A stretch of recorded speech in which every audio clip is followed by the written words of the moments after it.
I'm sorry. Trapped in the closet like R. Kelly for 2 hours.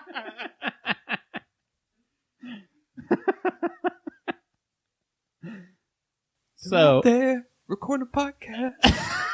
I'm in here, meowing my ass off.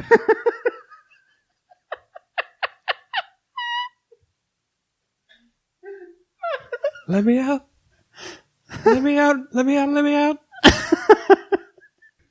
let's just Let me out of here. I keep meowing and they keep talking. Here comes a killer. La, la, la, la. Oh my gosh. I can't believe there's a cat stuck in the closet. Welcome back to part 2 of Free Basketballs. Draft Guide 2018. So this is part 2. These are picks 14 through 1. So the first one, obviously, we did picks 30 through 15. So now we're talking about the lottery, which is where the draft gets super, super interesting. It does. This is where Teams' fortunes 1 through 14 are made, to be honest. and teams' franchise fortunes could be switched. They could be. This is where teams are swinging for the fences. Because this isn't really the draft to me where, you can get a Donovan Mitchell at 13 or 12. No, but every year it happens. So but there's a player. Just be ready for anything to happen? For Keita Bates-Diop to be the best player in the NBA in 3 years. It's not going to happen. It's probably not, but that's like what happens in the draft. Like you just look at the board and you go, huh. I can't believe that guy went at 24. Hey, Shake Milton is all of a sudden the next Kobe Bryant. Could happen. You never know. It could happen. That's what's fun about the draft. I'm just saying, this is the NBA. Where anything can happen. Jacob Anything Evans. is possible, according to Kevin Garnett. Jacob Evans has been drafted twice. So pick number 14, the Denver Nuggets. Yes. Who do you have going at 14, Ryan Meadows?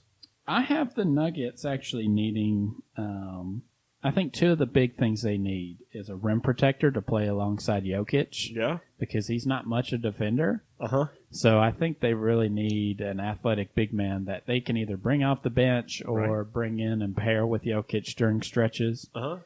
I also think they need more 3-and-D players. Okay. And I also think they need a real true point guard. Jamal Murray usually brings the ball up a lot for them. If it's not him, it's just another wing of theirs. So I think they could also use a true point guard. Okay. But I have a feeling that knowing Mike Malone, he's going to go more for the defense side. Right. So I think they're going for a super athletic big man, which was the last guy that ended our first episode for your picks. I actually have the Nuggets taking Robert Williams here. Okay. Just a super athletic guy, maybe a bigger version of Fareed. I like that guy. I like that pick. I like that, it's something that I just thought about that you've said a couple times that you can get a Clint Capella in the later, part of the first round or even in the early second round. Yeah, I think that like Robert Williams is like, not that he is Clint Capella, but he's an athletic big man. He can run the floor. Like he can play and he plays defense very well. So he has no offensive game, but he's like DeAndre Jordan. Yeah. And a team can use that. Exactly. So I don't think you have to waste an early pick on a big man anymore. Nope. I think you can find one in the mid to late first and even second now. And I think he could be effective in the NBA. So I got Denver taking Robert Williams. How about yourself? You said Robin Williams? Robert. Are they digging him up? I have the Nuggets taking my boy Lonnie Walker the fourth. Oh, I actually have Walker higher in my picks, but I like that pick for them. Why did you pick them for Denver? Well, you see, I believe Will Barton did not extend his contract. I think he's going to test the waters of free agency this summer. Okay. I think I'm correct in that. Okay. I don't remember. I didn't look up their team salary for this. Okay. Well, I was just thinking. I was thinking about that as far as like positionally. Sure. Because I think that I could be 100% wrong on this, but I'm pretty sure that they tried to extend Will Barton and he did not take it. Okay. So if they're in the need of a scoring guard, they could bolster their wing with Lonnie Walker, a versatile. Exactly. Yeah. I actually, this is probably an unpopular opinion, but I actually like him better as a prospect than Colin Sexton.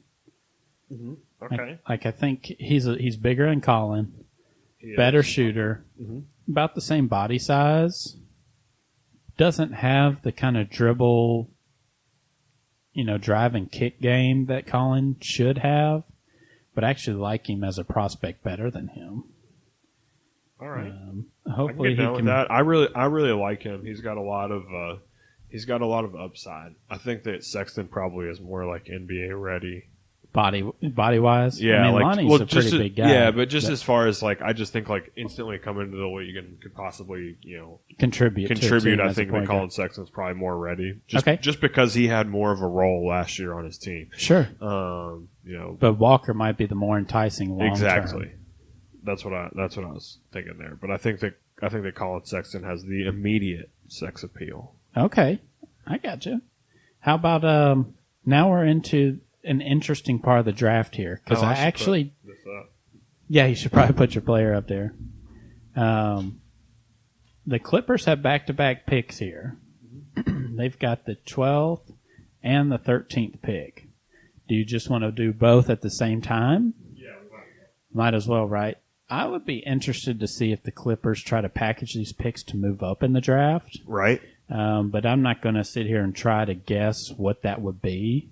I think an enticing thing could be, depending on if there's a guy that they think won't be there at 12 or 13, they can move up 4 spots with the Cavs for both 12 and 13. I think the Cavs, that could entice them. Maybe the Bulls would do that.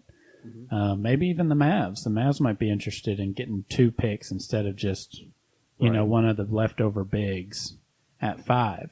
So I think the Clippers have a lot of leverage here I think they could easily move up if they wanted to. The Clippers, for me, I need 3-and-D wing. They need a true point guard. When Patrick Beverly went out, he's not much of a true point guard, but when he went out, they're completely void of it. And I know they like Gallinari, but he's just so injury prone. I think they could use another small forward stretch 4. So I actually have them taking 1 wing and 1 guard. For the 13th pick, I have them taking Mikal Bridges from Villanova. Okay. I like Mikal Bridges. He kind of compares to Otto Porter, but to me, he's like Trevor Ariza. Okay. Which everybody needs a guy like Trevor Ariza. Will never say a bad thing about Trevor Ariza. I've always liked Trevor Ariza. So Mikal Bridges isn't much of a creator like Trevor Ariza isn't, but he's a perfect catch and shoot and good defender guy. Right. And he's just a freak athlete. So I think it's a great pick for the Clippers if they keep this. Yeah. Or I think they could trade up to get Mikal if they think he's going to go to like the 76ers at 10. Okay. Because I feel like a lot of people have him going to the 76ers. So I could see the Clippers trading up to get him. The 12th pick, however, I have him going guard. This is where I have Colin Sexton going. Okay. I like it. Just to get an athletic guard that can hopefully develop into a true point guard. He's probably never going to be a shooter, for being honest. But he can be a solid Eric Bledsoe type, which they had before, when they were making their playoff runs before they traded him. Yep. So I have Colin Sexton going at 12. So the Clippers, if they keep the picks, pick up Mikal Bridges and Colin Sexton. I think it's a pretty good haul for them. Who do you have them taking? So the 2 players that I have the Clippers taking, I have them taking 2 boys from Kentucky. Okay. I have them taking Shai Gilgeous-Alexander because I think that the way that he can score or play defense, he'll develop a jumper. I think that they'll take him. I also think that they will be interested. I think that taking Kevin Knox seems like an interesting pick here too for them, as he replaces a lot of he's not an NBA player yet, but he replaces some of the offense that they lost from from trading Blake Griffin. Okay. So I think that you plug him in there, and he's an athletic forward. Sure. He can run, he can jump, he can score. He obviously can score. He's not much of a defender,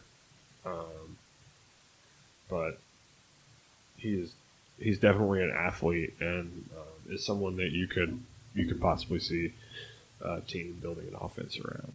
Yeah, I like Kevin Knox. I have him surprisingly going higher. Most people have him in this range in the draft.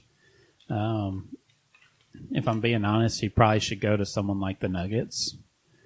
But I actually think a team in the top 10 is going to take a flyer on him just for the talent potential. But I like Kevin Knox. I don't think he's overly athletic, where he can just go out and get his own shot. But he's a big guy that can shoot the ball. So he sounds kind of like a Rudy Gay type to me. I mean, I know Rudy Gay wasn't a great shooter per se, but he developed into a decent shooter, but he was more mid-range. Mm-hmm. So I think Kevin Knox can come in and develop into being a solid three-point shooter. I mean, he compares body size-wise to Jason Tatum and Paul George. Mm-hmm.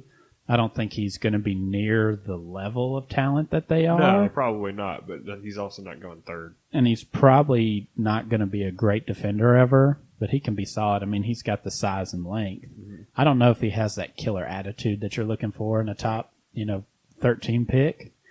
But I actually have him going a little higher. So, you want to move on to the Hornets pick? Yeah, let's do it. Okay. So for the Hornets, that could be an interesting team that try to blow it up. Mm-hmm. I don't know if they'll do it this draft or maybe next, kind of run it back with Kemba Walker and Dwight Howard as well as this piece and just see if it gets better with a new coach. Or they could just go in here and just trade them all. So I think the Hornets could be a wild card in this draft. Maybe trying to move up for a big man they like. I do think they need a big man because I don't think Dwight Howard's going to last much longer there. Right. So I think they need to draft for the future here because they just don't have much going on as way as rim protecting big men. Mm-hmm. But they could use more perimeter shooting. It kind of hurt that Nicholas Batum was out. I think he's a solid player. He's getting a little older, but I still think he's a solid role player. He can still ball. So I actually have the Hornets taking Wendell Carter Jr. here from Duke. Okay. I like that pick. That's good. I think he falls in this draft, surprisingly enough. A lot of people have him in the top 10, and especially going to the Bulls. Mm-hmm. But I think there's one big man in this draft that's going to fall into the mid-teens, and I think Wendell Carter is the guy. Okay. He's compared to Nene Hilario from the Rockets and Derek Favors body-wise. So people are kind of excited about his ability to shoot as well as his good post moves. He is a good post player, but a good post player that just they throw the ball down the post, that doesn't happen much anymore. Right.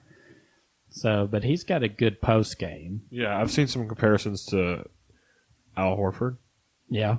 I don't know if he's going to turn out like that. I'm not as high on him as other people, but he does have the body type and the skill set. I think his shot's a little flat, but he can improve that in the NBA. I don't know that this is would statistically stand up to the test, but I think it'd be interesting to see that if everyone's shooting percentage from college to the NBA just doesn't improve. Yeah, does it get better? Or it seems like if you're a poor shooter in college, you're going to be a poor shooter in NBA. Right. If you're a fantastic shooter in college, you're a pretty good shooter in NBA, at least average, league average. I'm not crazy about Wendell Carter's athleticism, though. He kind of seems like a guy that could be like an injury-prone guy. Okay. I just don't think he's super athletic or super mobile. Yeah. So I can see that. Of the two guys at Duke, he was not the most athletic of the two. Agreed. Yeah, but he was the more brutish type. And so you could maybe he was the more skilled player. Sure. Who do you have for the Hornets? I have the Hornets with Mikal Bridges. I think that Mikal Bridges is going to fall a little bit. Some people have him a little bit higher.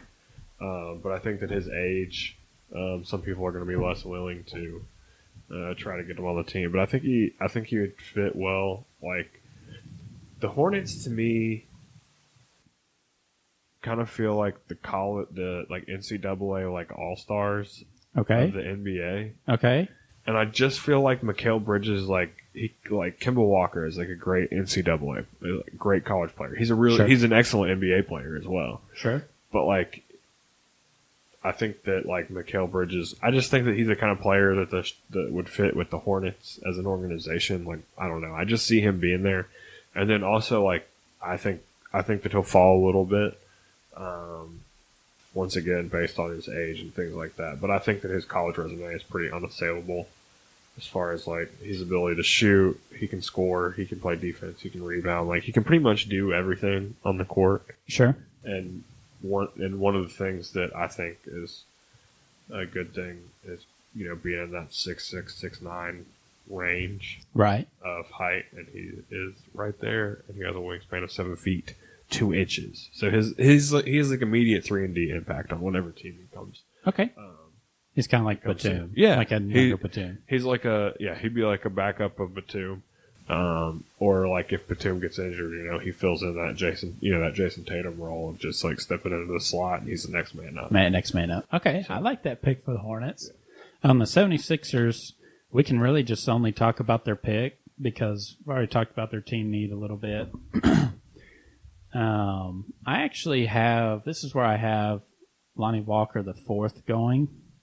Okay. I think he cracks into the top 10 here just with his ability to defend, his athleticism, catch and shoot. Mm-hmm. I think he has a higher ceiling than a player like Sexton. Okay. So I think Sexton falls a little bit than most people expect. Most people expect Colin to be first or top 8 pick. Mm-hmm. I think he's going to actually fall on draft day. Whether that's because teams actually evaluate that, because he's actually smaller than what people expected, or if it's because of trades, I think he's going to fall, and I'm putting Lonnie Walker here for the 76ers for a wing need that they need. Okay, I'm going to go right up against your Lonnie Walker versus Colin Sexton, and I'm putting Colin Sexton here to the 76ers.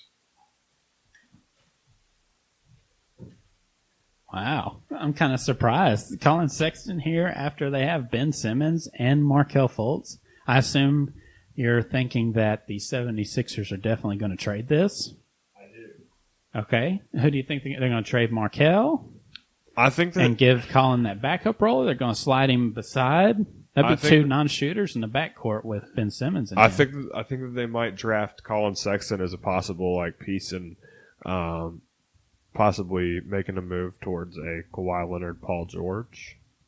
Okay. Or even a LeBron. So you think they're making room? I think they're packaging some assets. Okay. Trying to put some things together that might be appealing to some other teams. That way they can go after one of those marquee free agents. Exactly. So that they have some young assets. Okay. I actually think the 76ers should probably keep this pick just for the cheap salary. Mm-hmm. I know they're kind of probably in win now mode, but I'm not really sure why. Because their 2 best players are under, 22? They've got time to develop. Mm-hmm. But maybe they're in win now mode because Bellinelli and J.J. Redick are getting up there. Right. And they won't be able to replace them in a couple years. So maybe they are in win now mode. So it'd be interesting to see what they do. They could possibly trade this. Mm-hmm. But what about the Knicks? The old Knickerbockers. The Knickerbockers, I believe, are going to take my man, Trae Young. Oh. This is a very controversial. So Trae Young falls. I think a little bit, yeah. I think that he is undersized. Like, he's small. He's kind of an out-of-control player. Like, he basically was the coach. Like, he wasn't the actual coach's son, but, like, he kind of played the role of, like, the coach's son on the team full of scrubs. Okay. Where he was the only one that really did anything, so he was really allowed to shoot and do things with impunity. I mean, he shot 51.9 effective field goal percentage. He was 36% from 3, and he shot 86% free throws. Like, he's a good shooter and scorer. Any team that he goes to is going to get some perimeter scoring. But like, he could He could be like Steph Curry, or he could be like Austin Rivers. Okay. Like that's I gotcha. That's the trick or treat. It's you've either got a gold mine of like offensive talent and someone who can really, turn the tide of a game, or you have someone who is, can't get his own shot. A small Monte Ellis. Okay. Yeah. That's probably my favorite comparison for Trae Young is Monte Ellis. Yeah. Although it's like Monte Ellis with a 3-point shot. Yeah. But just someone who just is a volume shooter that you could possibly end up with Russell Westbrook. Okay. He's an excellent basketball player. You can't tell me that Russell Westbrook's not good at basketball, but I don't know how he fits into the modern NBA. Okay. As far as you may have someone just a genetic freak. Yeah, just someone who needs who just has to have the ball in their hands all the time to be effective and get their stats. But when they don't have the ball, they don't seem I don't think Russell Westbrook is a very effective off-ball basketball player. Okay, because I actually that's right in line with what I think the Knicks need. I think they need to bolster the wing, especially the point guard spot. They're going to give Frankie Nicotine a chance to be a point guard. They might put Trae in here and let him play off guard so he can kind of cover Trae on defense because Trae's never going to be a good defender. It's just not going to happen. But he can make up on offense for what you're not maybe getting out of Frank Ntilikina. Yeah, I actually have the Knicks taking another thing I think they desperately need, and that's a small forward that can shoot the ball. And so I actually have Kevin Knox going right here to the Knicks. I can see Kevin Knox. I can see Kevin Knox being a good pick there. So, and that's what I'm going with instead of the point guard shooting. Okay. Yeah. But I like Trae Young there. I just don't think Trae Young will still be there by that pick. I think he's going sooner. That's why the Knicks don't get him. But I like that fit. Yeah, I think he fits well with the Knicks, and I just think that he's just a small guard, and I think that's going to hurt him in the draft. Body size, he compares to Kemba Walker and Chris Paul. Mm-hmm. But I think he's a better passer than what Kemba Walker is. He is. He could be very Chris Paul-like. He could be very Chris Paul-like, but I don't think he's going to be anywhere near the defender Chris Paul is, or he'll be able to manage a team like Chris Paul did. So you're talking about Chris Paul, one of the best point guards of all time. Right. It's like he's not going to be like that, but just the ability to put the ball in the basket I actually think Brooks. I actually think I like Trae for the reason that you kind of hit him on is that he was the coach's son. Yeah. Is that with that terrible team, he was still almost able to average 30 a game and 10 assists. He almost averaged 10 assists with a bunch of bums. Well, yeah, that's just imagine him in the NBA. But once you've shot 37 times, the other team is going to be keyed in on you, and that's fair. Then you have to pass the other guys because there's 4 open guys and 5 guys blitzing you. Right. I think that will help translate to the NBA because he'll be able to pass to actual professionals. That's true. There are people that will be able to catch the ball. The guy he'll be passing to will be what?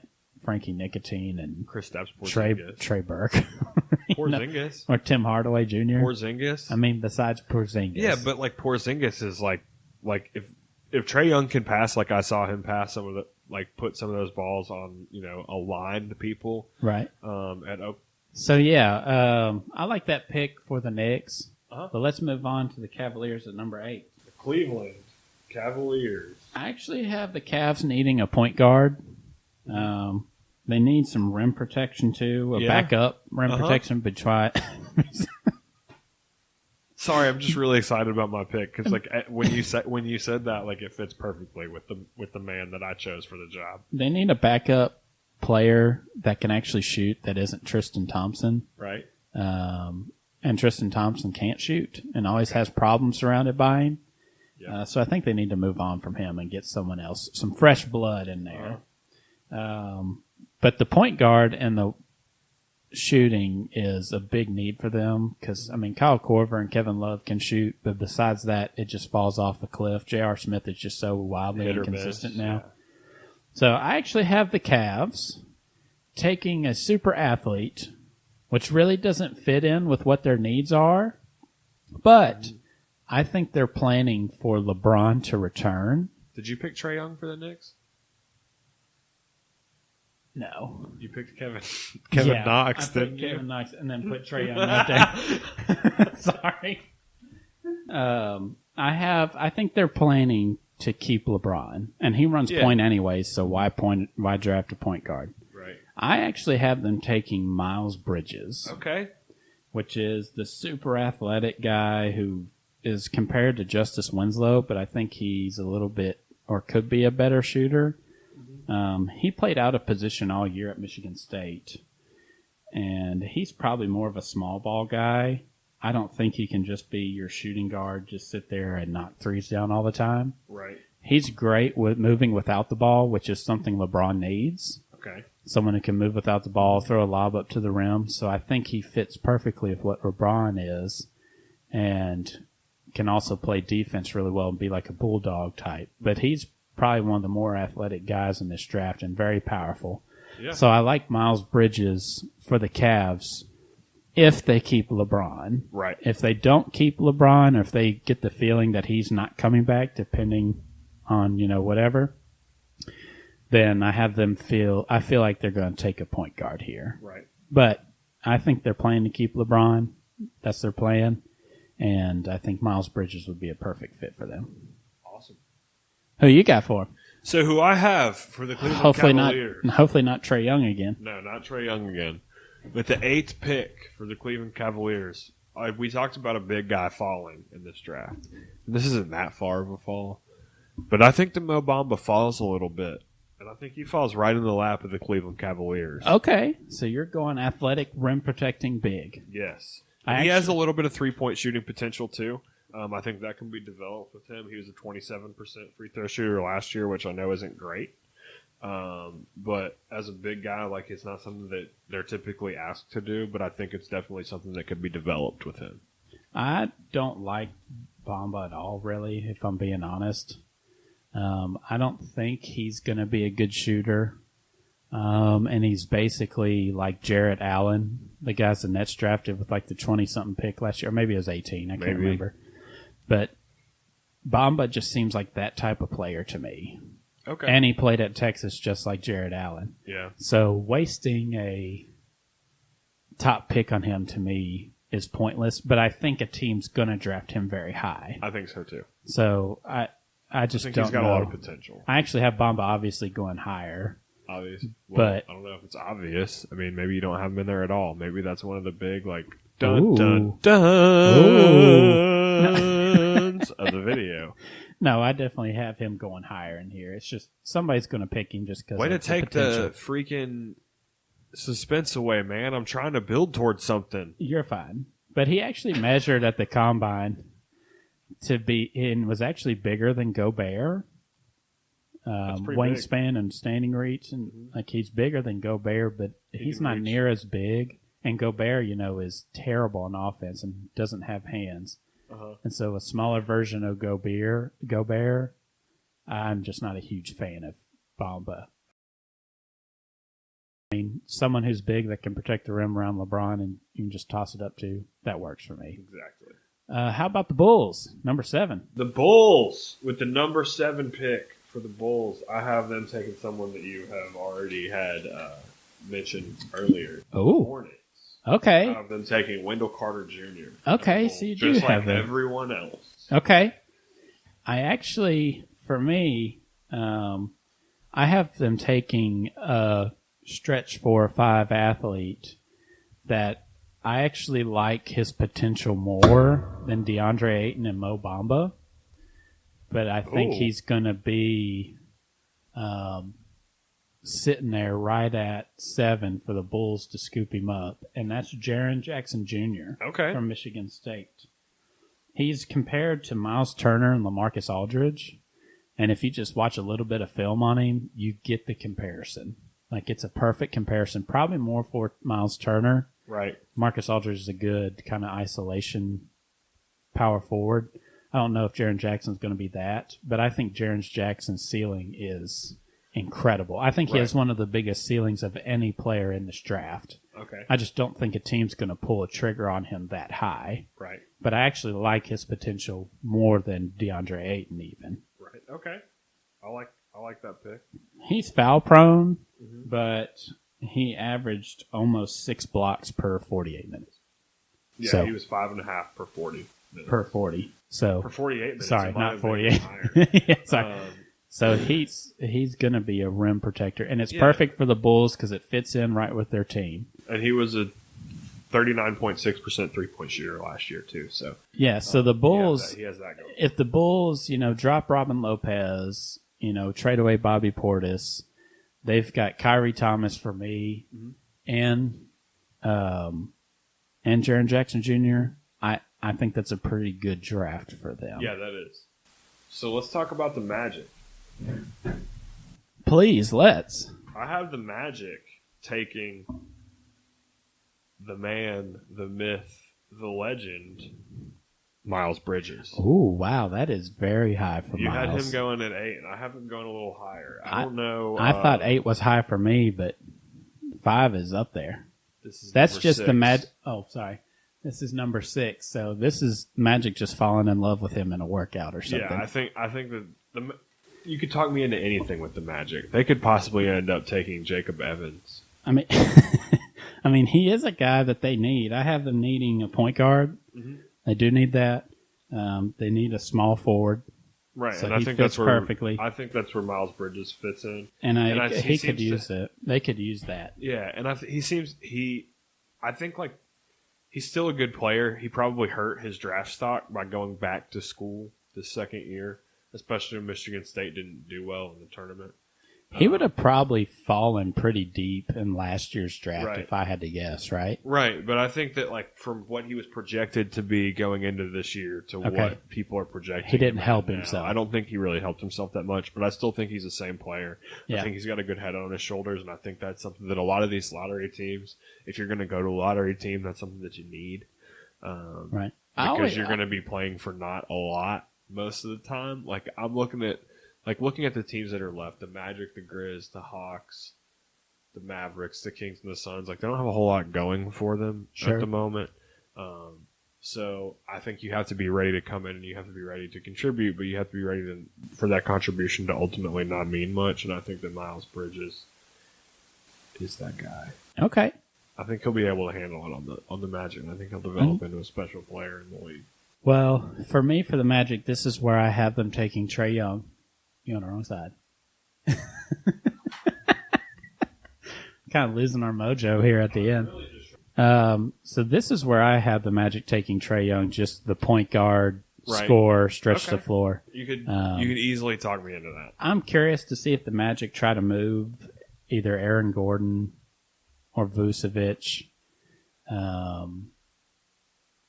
They just need more shooting. They just don't have it. So I think Trae Young's a perfect fit for them at number 6. Okay. How about the Mavericks at number 5? The Mavericks at number 5, I have them taking Jaren Jackson Jr. for all the reasons that you mentioned. That he has a very high ceiling. I think you pair him with Dennis Smith Jr. And you have a recipe for a really interesting, that would be top of my league pass. I would have to watch every Mavericks game just because with Jaren Jackson and Dennis Smith Jr. on the floor. I think there's a lot of potential for nights where you're just out at dinner or you're in a movie and you feel your phone just start buzzing, and it's just people that that your basketball friends that are texting you like, "Hey, are you watching what Dennis Smith Jr. and Jaren, or are you watching what Jaren Jackson's doing right now? Do you see these two guys?" Yeah, there's a lot of potential for that to happen at least a couple times next year. So this might be selfishly, but I hope that Jaren Jackson falls a little bit. Okay, and, goes to the Mavericks. So I've heard people talk about him kind of up in that 3 to that really in the 3 to 5 range, and I think he probably is in that 5th slot there. Yeah, I think that's a great pick for the Mavericks right there. I really like that fit with him with Dennis Smith and being a rim protector and shooter. So I really like that fit. I actually have the Mavericks needing a center, so that would fit with Jaren Jackson. I do think they need more scoring guards, but there's not really any at the top of this draft that you love. Mm-hmm. Besides, Doncic and Michael Porter, and he's going to be gone by then because they need more perimeter shooting. Their perimeter guys, their point guards especially, are small. Mm-hmm. They got Seth Curry. Who's the other little guy the little pesky guy from JJ Barea? JJ Barea, yep. And Yogi Ferrell. Yeah. So they're tiny. Yeah, they're small guys. So they could use some size at that. Mm-hmm. But they might trade down to get some size, but I like Jaren Jackson to fit. I have them taking Mo Bamba here. Okay, I could see that too. He's a big center that's kind of fits in with what they need. Yeah. So I just think that we've kind of already talked about this, but I think that of the two of them, I think Jaren Jackson has the higher ceiling. Absolutely, 100%. So I have them taking Mo Bamba. Now let's get to the people's favorite. Let's talk about the Memphis Grizzlies. The Memphis Grizzlies need Marvin Bagley, in my personal opinion. Or they need, or are they going to get? They need. They're not going to get, I don't think. Okay. I think that Marvin Bagley is the kind of guy. He reclassified to. He's been the number 1 ranked kid in his class, since he was 15, consistently. Okay. And reclassified, went to college. His offensive production was excellent at Duke. This guy should have been a senior in high school this year. He should have been a senior in high school this year. He came to Duke. He had excellent offensive production all year. Right. He can jump out of the gym. The guy reacts fast. Like, I've never seen anyone shoot a shot or, go up for a layup and then go back up for the offensive rebound as quick as he does. That guy, like, he's bouncy like a pogo stick. Like, he's great. I think that's what the Grizzlies need. Like, he has. If he falls to him, they're taking Bagley. If he falls to him, I think they're taking Bagley. But I don't think he'll be there. I think that. He's a little bit undersized for what his skill set is, but I also think that he's also 18.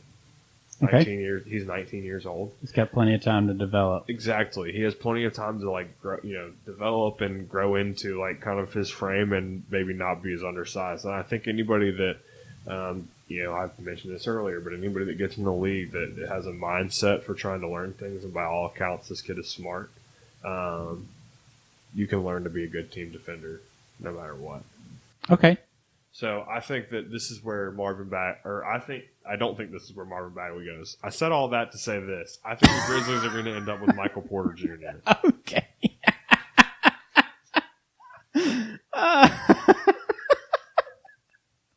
Oh, it's fantastic. Which I don't like as much because the Grizzlies' record with previously injured athletes is not great at the moment. Right. The Grizzlies have been a very injury-laden team recently. Okay. So I don't like anybody that has and also I don't like anybody that has a built-in excuse to not be good. Like, if you have a friend with a bad back and you're like, "Hey, I'm moving on Saturday. Can you help me load up a few things and maybe move some furniture?" "Oh no, man, I have a bad back, so I'm not going to be able to help." And they'll use that excuse for anything.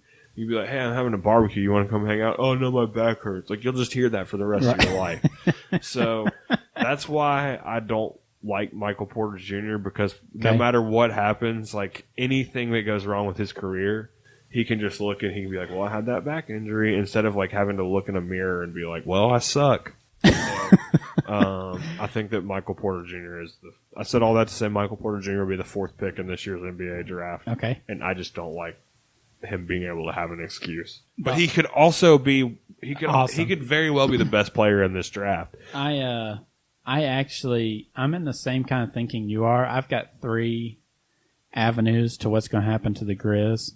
I don't think Michael Porter Jr. is going to be there at 4, which is way higher than what most people have him in mocks just because of the injury history. They don't know. Mm-hmm. So he's a virtual unknown, but his athleticism and his size and the way he played in high school and in those, all-star games like the McDonald's All-American Jordan Classic, like people are just enamored with that. Mm-hmm. So I think he's going to go earlier, and he won't be there for the Grizz, which lets Marvin Bagley drop to them. Okay. So I actually have the Grizzlies taking Marvin Bagley at 4. All right. The final scenario I have for them is that they're trading away this pick. I don't think that happens. The only reason I would trade it is to try to get off of Chandler Parsons' contract. I said this multiple times to other people, so it won't be a surprise to them. But I feel like they're going to use the 4th pick to get some cap flexibility. So they can run at some different free agents for cheaper than they actually blew their free agency cap on just Chandler. So I think they could use this 4th pick to get out of his contract to a team that can absorb it, who would like it, who would like to have the 4th pick. You know, someone like the Hornets, Knicks. Yeah. You know, just to get out of Chandler's contract is what I would use that for more future cap flexibility, possibly, just to get out of it, just to get rid of it. So I have Marvin Bagley going here. Okay. But I do like Michael Porter Jr., just his talent ability. I do think he's more like Rudy Gay. I think he's an ISO ball stopper in half court. I don't think he's really kind of a move it swing guard. Like people want to try to compare him to Jason Tatum, and he's just not the same player. He has more success in the open court and fast breaks. Besides that, I don't love his half-court game. Just a few games he played in at Missouri, which obviously he has a built-in excuse, like you said. With his back being hurt, he couldn't give 110%. He just stopped the offense for them and just tried to go ISO, and it just went poorly. Okay. So I also don't like his jump shot. It's got a weird kind of hitch to it. He kind of falls backwards, and you never want to fall backwards on your jump shot. Always fall forward. So I don't love Michael Porter, but I think he's just too tantalizing where he won't be here for the Grizz. So I have the Grizz taking Marvin Bagley. Okay. Now let's get into this top 3. All right. So we just talked about this a lot, so I'll just go ahead and say I think the Hawks are taking Marvin Bagley at 3. We already talked about Marvin Bagley at length. He's an excellent prospect. I think he's the best. I think he is actually the best prospect in this draft. Nah, I think he's the second best prospect in this draft. And the best prospect in this draft is going first, I think. Okay. Well, I'm going to throw out the shock of all shocks here. I actually have the Hawks taking Luka Doncic. He will not play for them. I just don't think... I think he strong-arms the Kings a little bit and the Suns. It's like, I don't want to play there. I don't know why he would want to play for the Hawks then in that situation. Yeah, so... But I think it's kind of a He goes goofy, to the Grizzlies in this situation? I don't know. I think there's a wild card for what Doncic could be. If he could be the first pick or the 4th or 5th pick. Because I actually think the Kings and the Hawks are interesting teams for trades. So I think the Kings could really throw off this draft by trading. Okay. And they don't actually take Doncic, which then falls to the Hawks, and the Hawks gladly scoop him up. Okay. So I think I actually like Doncic compared to a lot of people. I think he's a great passer. I don't think he'll ever be a great defender, but he could be solid. But he's 6'8", incredible skill for an 18-year-old. Plenty of time to develop. Everybody's worried about his ceiling, but he's already really good. I don't know what you got to worry about. I think he's a crafty player, has a lot of shots, or he's a lot of shot creation he can bring to you, kind of like the footwork thing with Jalen Brunson. He can just create his own shot no matter what.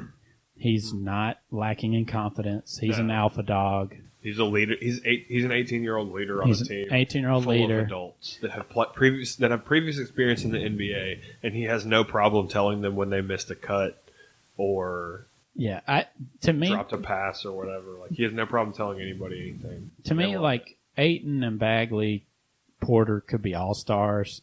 Like, to me, Doncic is a can't-miss all-star. So I think the Hawks would gladly scoop up Doncic here at 3 because he falls to him because the Kings do Kings things again. Mm-hmm. Okay. So, all right. Now we're into the top 2. Top 2 picks. With my number 2 pick, and by my number 2 pick, I mean the Kings' number 2 pick. I think the Kings end up with luck of all luck, DeAndre Ayton falls to them. Okay. Number 2. Oh, wow. Revealing my first pick to be Luka Doncic. We'll get there in a second. So you think they take DeAndre Ayton?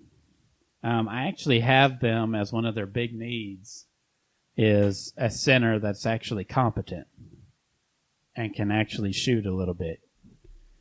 So I think everybody's kind of excited about Ayton's ability to not just be a big man post banger athlete, but he can actually step out and shoot mid range and 3 some. Yep.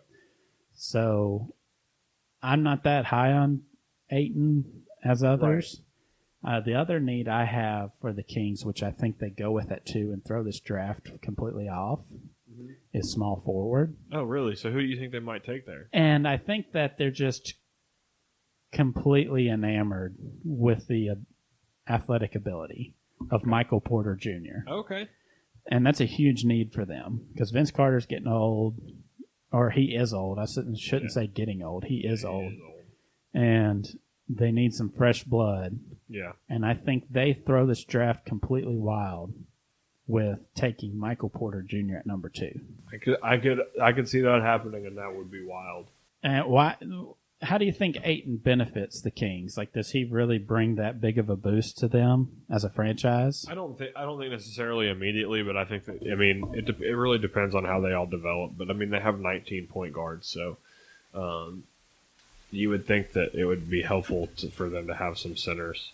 They used to have a center with Marcus Cousins that they recently let go. So I mean, it's a position that they could fill through the draft, sure, potentially. Okay, yeah, because Ayton, like, just his size. Yeah, his body is like the perfect NBA center like, body. This is a guy who could be the next Hakeem Olajuwon. He was like chiseled out of basketball. Like, he could out of granite. Like, he could be the next Hakeem Olajuwon. Feel like he was made for basketball. Yeah, like his could be next Hakeem Olajuwon with the moves and the dream, all that stuff. Or he could be like Andrew Bynum. Yep. Like, he could be boom bust. But I think he'll be more like not Andrew Bynum. More like Hakeem? Yeah. Or so you think he's just a dominant big man? Yeah, I mean he could be like Karl Anthony Towns. Okay. All right. Well, that reveals that my number 1 pick, I had the Suns actually taking DeAndre Ayton number 1 because they need a center. They do. They need actually everything. Yeah, but you know what else they need?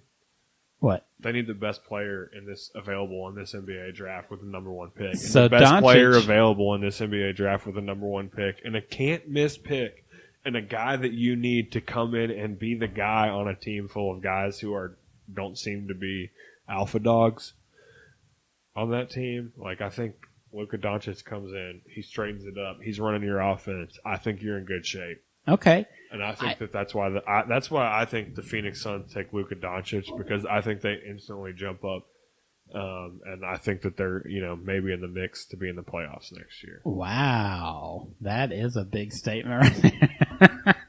Go from the worst team in the league to the playoffs. I think that it's possible. I think that they're excellent at basketball. Okay. Well, with development of... I actually agree with you. I would rather the Suns take Doncic because Doncic, Booker, Josh Jackson is awesome. That is incredible backcourt. And like we've been saying this whole draft, you can find a rim protector and a shooter almost anywhere now out of a 4 and a 5. Mm-hmm. May not be elite, but you can find them. You don't have to spend a top pick on it. But... you know how teams are. Mm-hmm. They start overthinking this a little bit. But they also just hired. They just hired his coach, his Euro team coach. But here's the thing, the coach didn't make the pick. No, I know he doesn't, but I'm just saying that, like, there's already a relationship built there. You're bringing in this guy who knows how good he is, who does have the alpha dog mentality. And so I think that if you put someone there who's familiar with him, then I think that's what they're gearing up to do. Okay. That is my preferred situation for them because I really like those three together. But I just have a feeling Robert Sarver is just going to, day of the draft, he's going to be like Doncic. It's going to be a perfect fit with my new coach, the way playing style I want. And then the day of the draft, he's going to be sitting there. He's going to be watching some highlights of Ayton, and then he's just going to freak out and panic, take Ayton. No, I think they're going to end up with Doncic. I think that everything is going to happen exactly as I have predicted it. So that wraps it up. That does. That's 1 through 30. That's 1 through 30. That was a lot. That is the NBA draft. Thank you for sticking with us through thick and thin here. And my draft is going to be absolutely perfect. Mine will be as well. We got Jacob Evans going twice in my draft, so obviously there's some things that need to be ironed out. Do you have any sleepers in this draft that could be the second round guys that could potentially be rotation NBA players? There's a couple guys that I like in the second round. There's I can tell you mine that I like. Who's that? It's the last guy from Duke of the freshmen's. Who's that? That's Trayvon Duval. Oh, Duval? Duval, sorry, not Duval. Not 2 L's, 1 L. Duval. I really liked him as just a true point guard. He's got good size for a point guard. He can't shoot. His shooting mechanics are terrible. He'll have to get that ironed out. But he's lightning quick, can run a team, good size, good athlete. I think he could be a sleeper pick in the second round and be a good NBA point guard. So that's going to be my sleeper in this draft. I think that, my sleeper is somebody that you have in your draft. I think it will be Malik Newman. Okay. I think that he'll probably end up being a later second round pick. Okay. Or maybe in the top, maybe early second round, even he'll be in the second round is all I'm saying actually. Okay. After I thought through what I just said, I said he'll be a late, middle, or early second round pick. That's just anywhere in the second round. So he'll go there, and I think that he could possibly have some sort of potential on a team. So okay. That's your sleeper? That's my sleeper, Malik Newman. So that's our mock draft. That's it. Now, I do want to introduce something that we're going to do for fun between Cody and I. We are. We're introducing a little bit of a gambling element to this. Mm-hmm. So this is for you guys at home as well as for us. We're just kind of doing a side thing with us. So basically, this isn't going to be like we're going to be able to buy a car off of this. No. This is just a little, very, very simple gambling thing that we want to do with it. Basically, it's going to be like $1 a pick. Yep. So this is our draft board, and these won't change. We won't change these. Nope. As we said in the first episode, we did this about a month early, so things could completely change. Like, people could promise Grayson Allen to go to the Celtics, but we can't change it. Right. I mean, this is done. This is it. We put it in blood with these pink stickers. We did. These pink and green stickers. Done. So it's going to be $1 a pick, and every pick you get wrong, you put in the basket. Right. Every pick you get right, you keep. You don't get to put in the basket. Right. And at the end of the first round, whoever has the most correct picks gets the basket. Okay.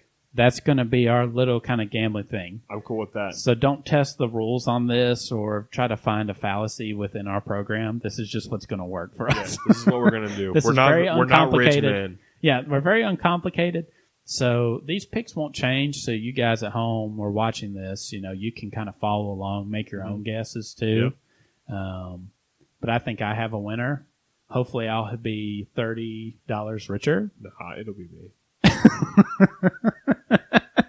I don't think you remember last year's draft where I called the first 14 picks. I called the entire lottery correctly.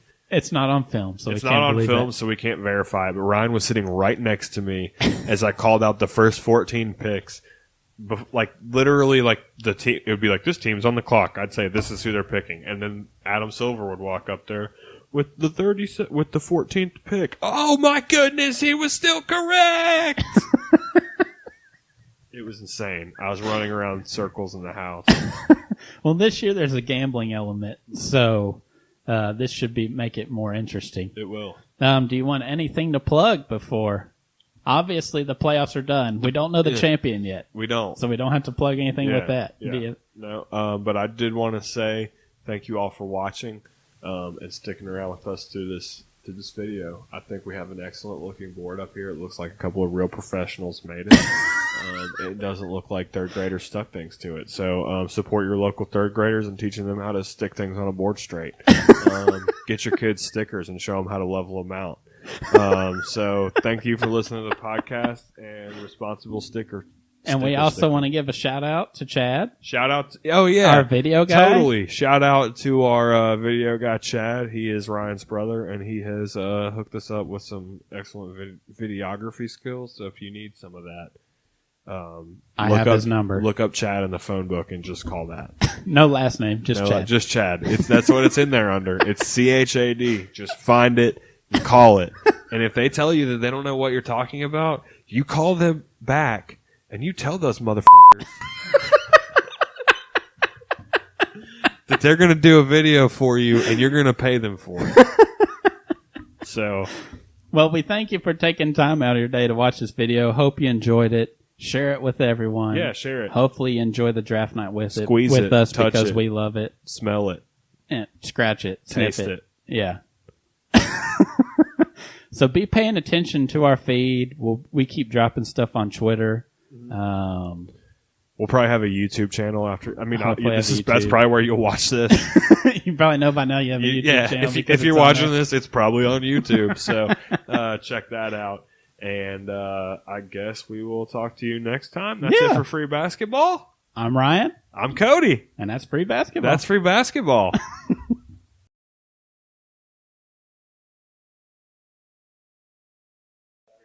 Okay, we have that pause. What should we do to segue that into the next? I kind of want to keep it in. It's true. I do too. I had it zeroed in on Cody when he started singing. Oh my gosh. That's funny. We might keep it in and just leave it. Either that or do like a blooper. In this episode, Cody and Ryan talk about Colin Sexton and cats. There's a cat in there.